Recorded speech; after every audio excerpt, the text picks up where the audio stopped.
관세음보살, 먼저 소원을 성취하는 원성 취진언을 3번 외우겠습니다. 오마묵카 살바다라 사다야 시베훔.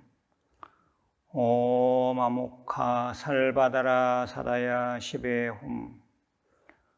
오마묵카 살바다라 사다야 시베훔. 유튜브 불교대학 시청자 여러분 반갑습니다. 요즘 새로 많이들 들어오십니다.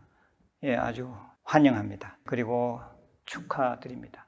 우리 유튜브 불교대학은 공부하고 수행하는 불교 채널입니다.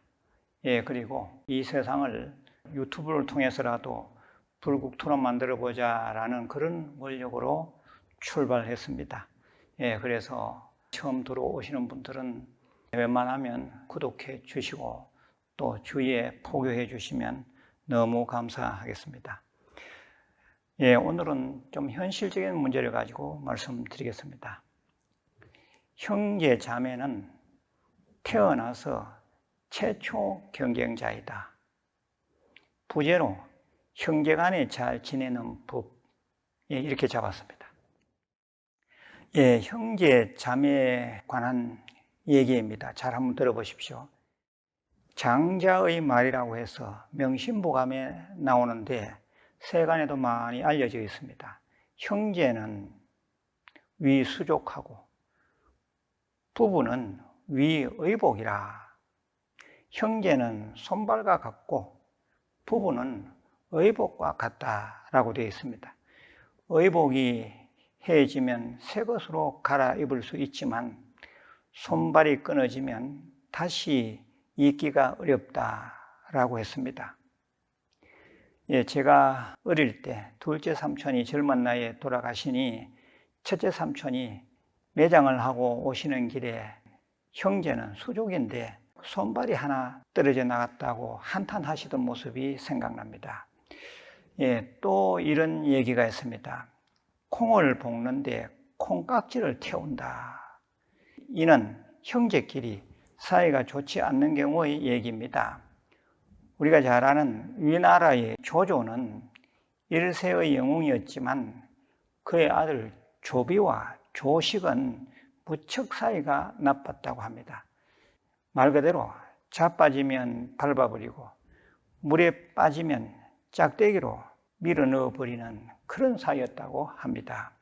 서로가 잘 되는 꼴을 못 봐주었는데 형인 조비가 용상에 오르는 황제가 되자 그는 틈만 나면 동생 조식을 괴롭혔습니다.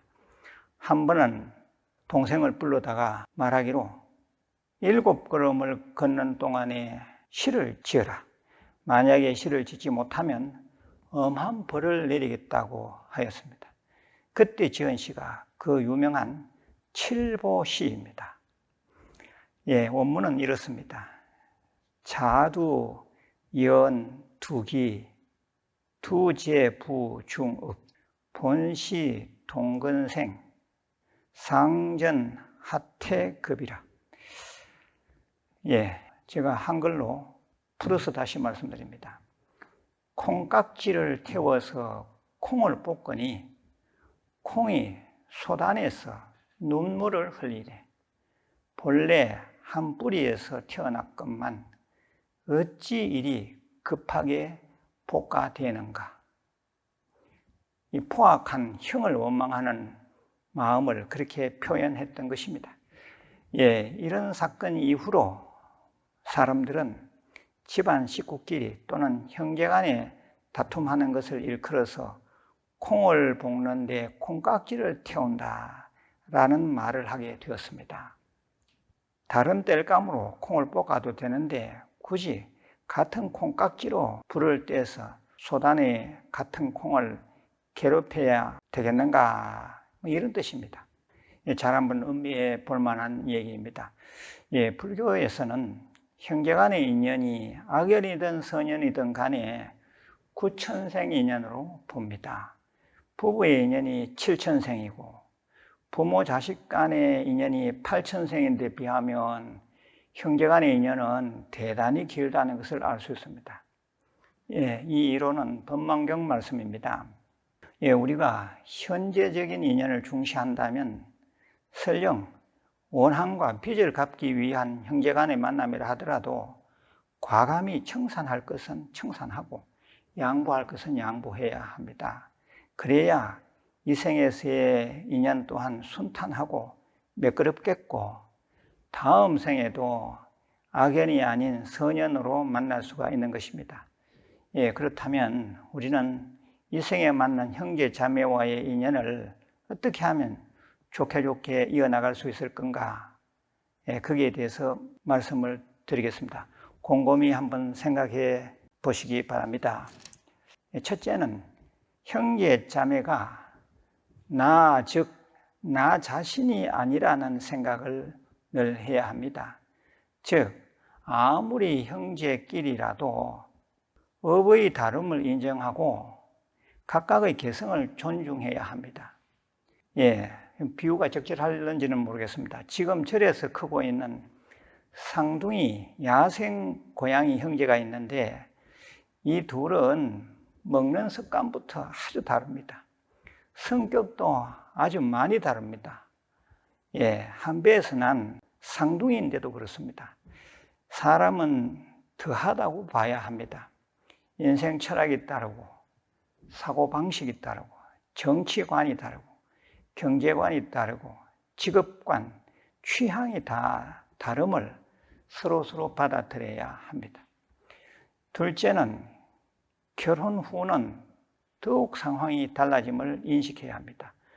결혼 전은 비교적 그래도 단순합니다. 그런데 결혼 후는 성이 다른 사람이 새로 가족으로 들어왔기 때문에 판 자체가 완전히 바뀌었다고 생각을 하고 상대 형제 자매를 아주 현실적으로 봐야 합니다.